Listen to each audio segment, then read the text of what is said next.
I'll be very happy to have this chance to be exposed to a British school of political economy, of IP. I'm very happy about this chance. Okay. What I would like to do is simple. I'd like to try to give some of the basic ideas. Okay, how China's policy analysts and scholars perceive the root causes of global financial crisis and the issues of global economic imbalances. I think that is a very important thing to me, because China, after the global financial crisis, China has become the part of the hope. China are expected to salvage the world, salvage the Western capitalism. But China also the sources of problems. China was accused of issues of the exchange rate, of policy, of RMB. So I think that is a theoretical approach. Is simple. I will follow, follow the approaches of IP, like the Professor Susan Strange, who is quite influential in China, and others, of course, and who will laws, benefits, and adjust, the things like that. So it's simple. I think that China has an increasingly important part of the global economy in terms of its success of problem and solutions, as I said. But the Chinese view is not known well in the outside world, and especially in the West. But we have to think about the role of China. China used to be a follower, a rule taker, and now chance to be a leader and the rule maker. But we still have questions as about how large the role that China can play. China is willing to play. As we discussed in our session here yesterday afternoon. The key to understanding to the China discourse with regard to the root causes of global financial crisis is like this. China has developed the quite a different approach to these issues. As we know that the standard approach on the crisis has highlighted the importance of a global current account imbalance. But to the China's policy analysts and scholars, they think that two sorts of imbalance. First of all, recognize as shared understandings of the global current account imbalance. There's no doubt about that. But they also put the emphasis on the second sort of imbalance. That is unevenly structured international economic system and the underrepresentations of the emerging economies like China, India, and in the existing international economic institutions. I think there is emphasis on the link between the two imbalances and associated impacts, and a comprehensive approach to global rebalancing is important, different from the mainstream of the Western views. Of course, people will ask, what is the mainstream? What is Western? Very questions, right? Now, I will be, so I think in my paper, I will focus on the several sections, on the explainings, how the Chinese scholars and policy analysts perceive the issues like the root cause of global financial crisis and the monetary sources, like especially the U.S. dollar dominance, and what can China can help. First, the root cause of global financial crisis, as I said, they have developed a broader perspective about the root causes. This global imbalance, as argued, that exists between that is United States on one side and the East Asian economies and the petroleum exporting countries on the other. Okay, that is the stories of global current balance shared by the China analysts. But on this, there will be, okay, emphasize the dominance influence for the second, okay, the unevenly structured national economic system. We think that is characterized by the dominant influence of the United States and the West more broadly, and the underrepresentation of developing countries in the IMF, the World Bank, and the WTO, the major pillar of current global economic governance. That is, the second approach to the imbalance. It seems to be approved by the Independent Valuation Office report. It produced in by the IMF, Independent Valuation Office. Okay, in the 2011 the report. Okay, the IMF has provided a non-neutral risk assessment about the causes of current account surpluses of developing countries led to the global financial crisis. So on this point, okay, these are some of them suggest that resolving internal imbalances should be enforced before the external imbalance are addressed. Okay, that is necessary to adjust the internal economic growth model of key economies in order to correct external imbalances. The second question is about China's the debate on monetary sources of global imbalance. Okay, and one is monetary sources. A number of people accuse the global financial crisis and imbalance to the hegemonic position of the US dollar and even power distribution international monetary fund, which tend to favor US and major Western countries. So this point is responding to the first first part question. So I think their argument is done along the three major issues. One is that a focus on abuse of US dollar dominance as a fundamental reason of the crisis and imbalance. Okay, like the policy planning chief of the central the party committee, Mr. Zheng Qinli, claimed that the U.S. abuses of its status as a major reserve currency issuer caused the so-called twin deficits of current account and government budget deficit, and tremendous risks were building up in the U.S. economy. Some of others also pointed to the distorted rating of the U.S. credit rating agencies. Okay, they overstated the economic risk accrued to the credit nations, especially emerging economies like China, to help cover up the risks of U.S. as the debt nations. It produced a situation, okay, they described it as a reversed risk relationship. Okay, that is, they're also talking about the financialization of the U.S. economy, driven by the dollar, dominant positions, driven the U.S. economies from a manufacturing-based real economy into a financial speculative-based virtual economies.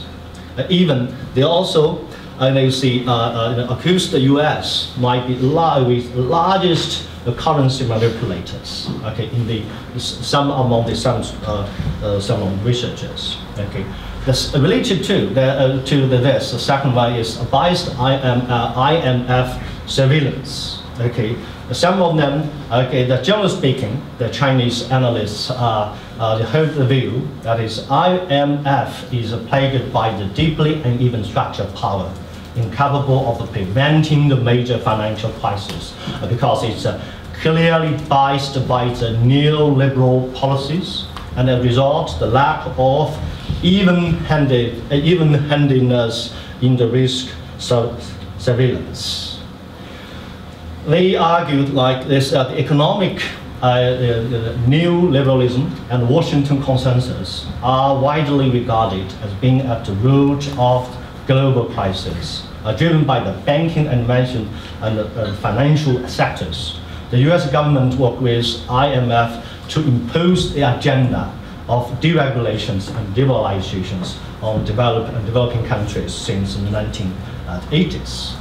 So as I mentioned before, okay, that is something, okay, that is argument, okay, evidenced by the IMF independent evaluation, the office in report. Okay, this report lists the factors responsible for the IMF failing to identify the risks and give a clear warnings, including analytical weaknesses, organizational impediments, internal governance problems, and political constraints.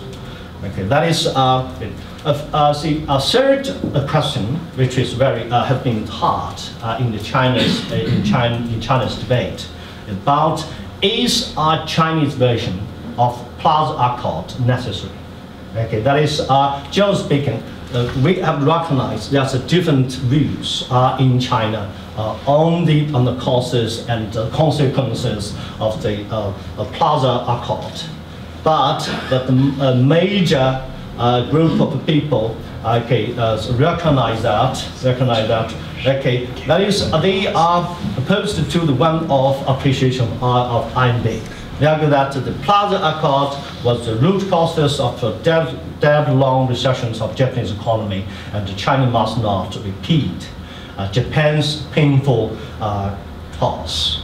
So they are, they have a lot of discussions about this.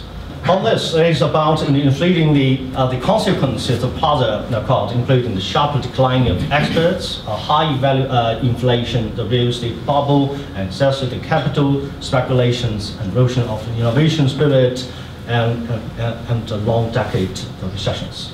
So but on the other hand, with a small group of people, like the former director of the Institute of World Economy and Politics of Chinese Academy of Social Sciences, the Professor Yong, right? He represented the different views on that.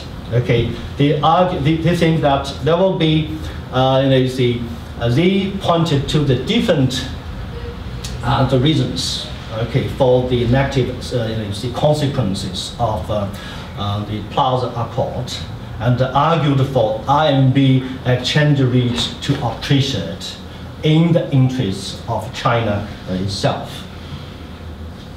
Okay, that is a result because the influence by the major, the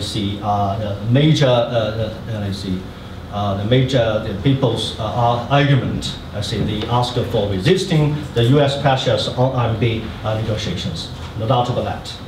Now, what is following their logic? So what are the suggested policies regarding the global rebalancings? So I think they put emphasis on one, collective actions, and secondly, for China itself, China's economy, okay, structure adjustment. Okay, first of all, they advocate the common responsibility theory to emphasize international cooperation to avoid the confrontation. They emphasize more on the confrontation. Okay, cooperations to avoid the confrontations. Okay, that is approaches China should adopt. Secondly, the Chinese government should maintain its political determination to carry forward structural adjustment of the Chinese economy, no matter how much other countries could help or not in global rebalancing. We should do a good job of our own home assignment. Thirdly, in order to reduce China's current surplus, the country should adjust its foreign direct investment policy. Okay, might familiar of this, but that is very important causes to the accumulation of China's the foreign reserve, not just derived from the trade surplus. I think that's a very important point. Fourthly, some other economists argue for improving the financial system to make full use of domestic capital markets to ensure the savings can be used by the domestic investors. Okay. Some of the economists also call for curbing the expansion of a state-owned economy as part of solution to rebalancing Chinese economies. So with regard to the global economy, they emphasize that they put emphasis on restructuring the international monetary systems. Now, I would like to give some very basic ideas about the implications for China's participation in global economic governance. Okay, that is the questions of this paper you should answer. Point one, I would say that China's will of cooperation is high due to the high stake in interdependent global economy. There's no doubt about that. Okay, Chinese leaders hold 2010 G20 Toronto Summit, the summit decisions on G20 as the premier platform of the global economic governance. The second point, China does not attempt to overthrow the existing international economic system, but to believe the reform is necessary. Okay, that is what China has tried to do, including improving the representations of emerging economies in institutions like IMF. A third point, that China and the US do not necessarily confront with each other on all issues.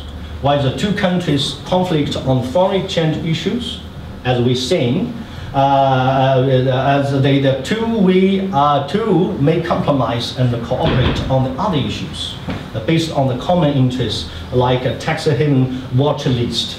Okay, Chinese cities, Hong Kong and Macau was excluded from this watch list with assistance of President Obama. Okay, in 2009, the London G20 summit. And the tax of banking, China might be more sided with United States on these issues, different from the positions of the EU countries. The China and emerging economies have seen the decreasing level of will of compromise and accommodations among the G20 and the G7 members after the crisis in reforming the West-led international economic systems. I think it's very clear that to be shown in the case the US Congress has delayed approval of quota reform programs. Okay, which are adopted by the Toronto summits. Okay, so see for this year, okay, there is a G20, central bankers and financial ministers has passed two resolutions in April and in February as well as in April, and sent warnings to U.S. government that if you can't approve, we might go to Plan B by the end of this year. So I think that is the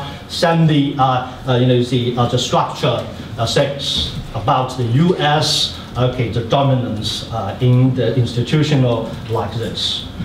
I think might be the last point. I think China is worried about the new economic rules of the 21st century, excluding China and developing countries, which might be built up on TPP and TTIP by the developing countries. China worry about. We think some people think that to target China not only China, but to emerging economies. How can we do? How we can do? Can we build up our own institutions independent or just follows? I think that is a big question over there. While keeping the cooperations with the existing institutions, China works with other countries to set up new institutions to fill the gaps of the regional and the global governance, especially in development affairs. We see more efforts on the BRICS Development Bank and the Asian Infrastructure Investment Bank. Okay, my colleague, Professor Chen, they will discuss about this, on this. Okay, that is what I would like to present to you. I think these are great opportunities for me to learn from you. Thank you very much.